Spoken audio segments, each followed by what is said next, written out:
Buenos días, saludos a toda la comunidad obrera, a toda la comunidad latina, trabajadores de todo el mundo que juntos movemos la economía global. Mi nombre es Ramsés, estoy en este día para traer un resumen de lo que fue el homenaje que hicieron por el 5 de mayo, el día de la Batalla de Puebla, el 163 aniversario de la Batalla de Puebla. Acá traigo unas imágenes para mostrarlas con ustedes. Esta imagen en especial, esta imagen del medio, se me hace muy interesante porque parte del ejército se conoce en la historia, ¿verdad? Fueron muchos agricultores, obreros en general, obreros del campo, obreros de la ciudad, que se unieron, apoyaron al ejército y fueron a hacer el frente en la batalla. Entonces es muy importante porque se conmemora 163 del aniversario de esa batalla, donde mucha fuerza obrera, nuestra comunidad obrera, ¿verdad?, fueron al frente de esa batalla para defender el territorio, defendiendo todo el territorio, ¿verdad? Y esto es muy importante porque esto nos muestra la fuerza laboral, la fuerza que tiene toda la comunidad obrera, toda la comunidad de trabajo, de trabajadores, que cuando se juntan, cuando se organizan bien como debe ser, pues defendemos incluso el territorio. Y bueno, es muy importante, es muy, muy importante. Vamos a escuchar, vamos a la cuenta de X y escuchamos a la presidenta. Vamos directamente a escuchar acá.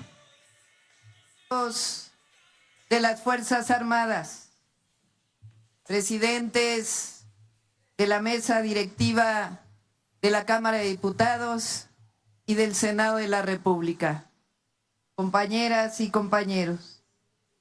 La historia de México es nuestra gran maestra y día con día nos recuerda los valores más importantes por los que ha luchado una y otra vez nuestro pueblo: la independencia, la justicia, las libertades y la democracia.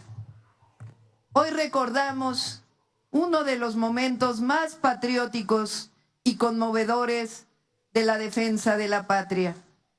Recordamos una victoria que echó raíces en el corazón del pueblo de México, aquí y en otras latitudes.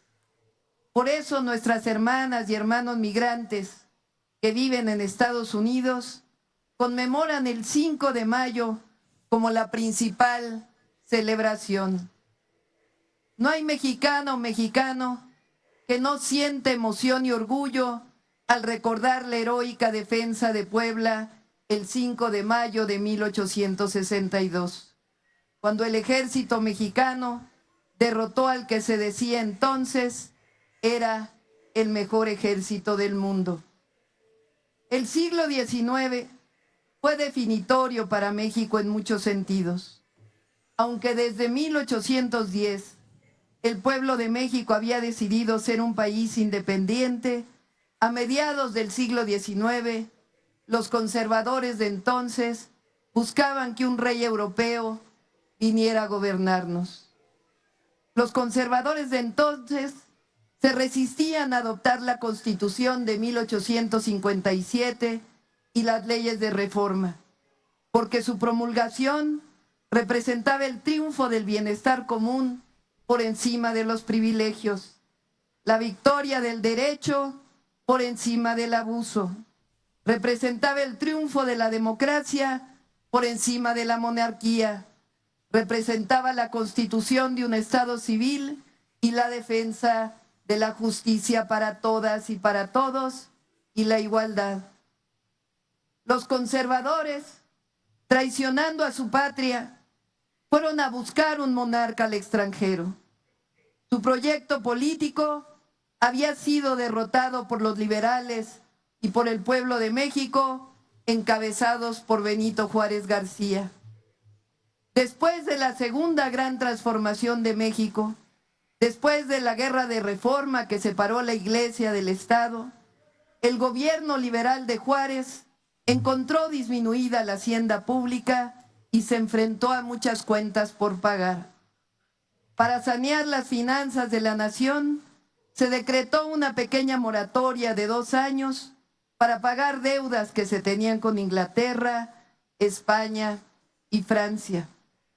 En un principio, las 3 potencias europeas reaccionaron belicosamente, pero tras una serie de negociaciones diplomáticas, jornadas de diálogo instruidas por Benito Juárez y llevadas a cabo, entre otros, por Manuel Doblado, Inglaterra y España se retiraron de las costas de Veracruz, satisfechas en sus demandas y seguras de que la deuda sería saldada. En cambio, el ejército francés persistió en sus deseos de invadir a México. No lo hacía por la deuda, que en realidad era un monto muy menor, sino porque Napoleón III estaba interesado en establecer una monarquía en México, atraído por la riqueza de nuestro país y engañado por los conservadores de entonces, que le hicieron creer que el pueblo de México quería un monarca extranjero. Ante la amenaza de una invasión armada, el presidente Benito Juárez ordenó la creación de las Guardias Nacionales y del Cuerpo del Ejército de Oriente. Hay que decir que la dirección de la defensa de México fue ofrecida en principio a otro general que se rehusó, quizá intimidado por la responsabilidad histórica. En cambio, el general Ignacio Zaragoza aceptó diciendo que triunfaría seguro de la valentía y el honor de sus tropas. Zaragoza decidió concentrar sus fuerzas en la ciudad de Puebla y desde ahí defender a México. Desde el 19 de abril se registraron algunas escaramuzas entre el ejército mexicano y el invasor, pero fue hasta el 27 de abril cuando las tropas francesas avanzaron sobre Aculcingo, Veracruz y finalmente el 4 de mayo de 1862 llegaron a Amozoc, Puebla. El general Ignacio Zaragoza contaba apenas con 4,852 soldados y tenía poca artillería. Según se dice, en una junta de generales que tuvo lugar en Puebla el 3 de mayo, Zaragoza, al notar el escaso número de hombres, ordenó a todas las unidades morir en sus puestos si era necesario. El ejército francés superaba en número a los soldados mexicanos y tenía un menor armamento. Contaba además con el apoyo de unos cuantos mexicanos intervencionistas. En una carta al general francés, le comunica a su superior con arrogante ignorancia que sería, en esa batalla, dueño de México. Lo que no sabía el ejército invasor es del patriotismo del pueblo de México, la valentía de sus soldados, su entrega y su capacidad de sacrificio. Cuanto más preciado se encuentra el peligro. Las palabras con que el general Ignacio Zaragoza se dirigió a sus tropas son las siguientes: puede ser que ellos sean el mejor ejército del mundo, pero nosotros somos los mejores hijos de México. Un mensaje que atraviesa años de historia y resuena en nuestro presente y siempre en el corazón del pueblo de México. A las 5 de la mañana del 5 de mayo comenzó esa memorable batalla.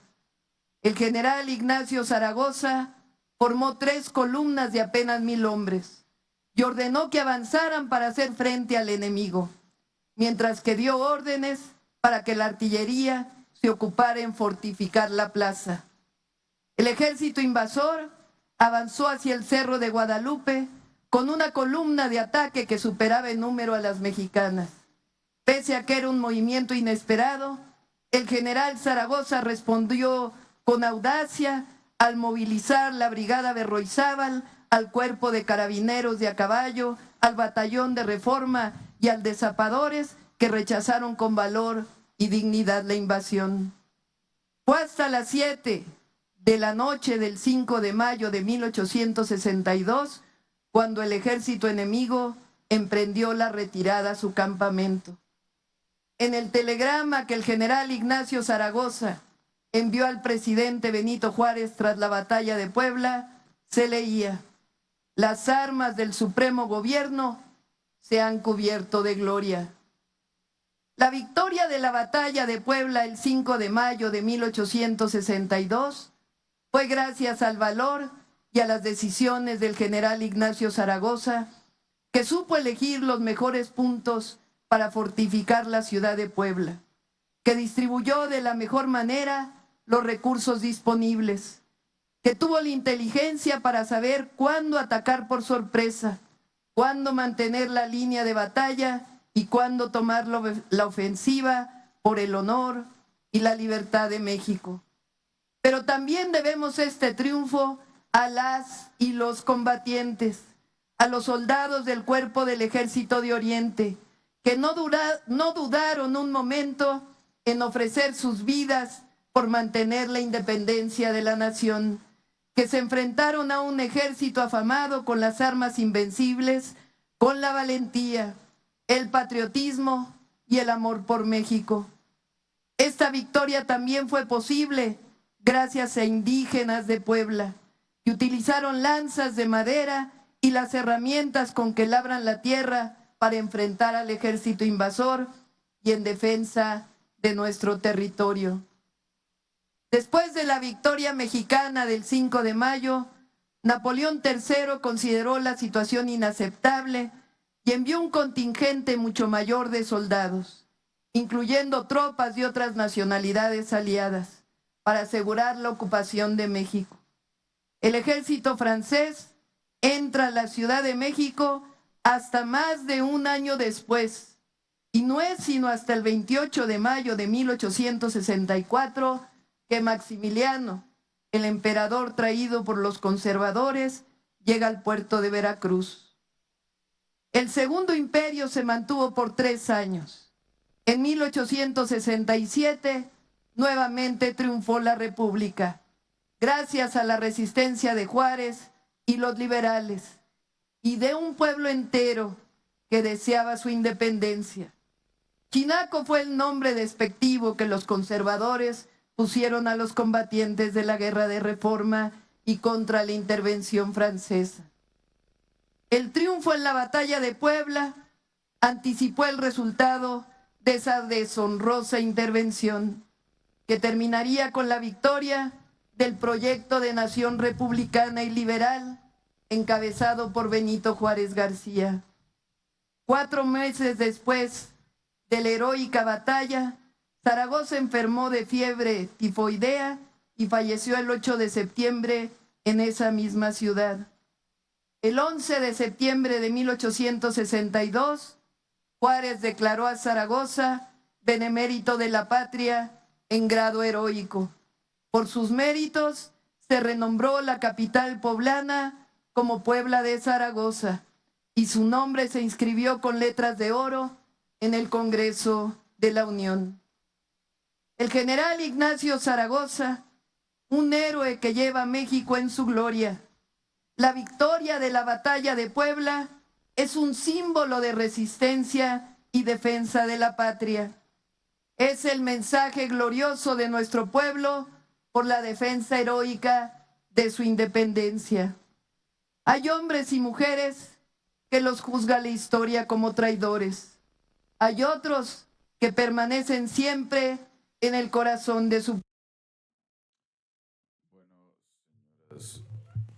Señoras, señores, en un momento continúo haciendo otro. Por cuestión de tiempo vamos a llegar con este hasta aquí. Estábamos escuchando el discurso de la presidenta del 5 de mayo. Historia, nos está hablando de historia, nos está contando, bueno, cómo fue todo, cómo ocurrió, cómo se desenvolvió la batalla. Y bueno, muy importante, ¿verdad? Muy importante todo esto. Bueno, señores, por ahora ha sido el resumen que traigo por este momento. Voy a continuar haciendo otro ahorita. Y muchas gracias a todos los que han estado hasta acá, hasta este momento. Muchas gracias por su apoyo. Excelente día, comunidad obrera.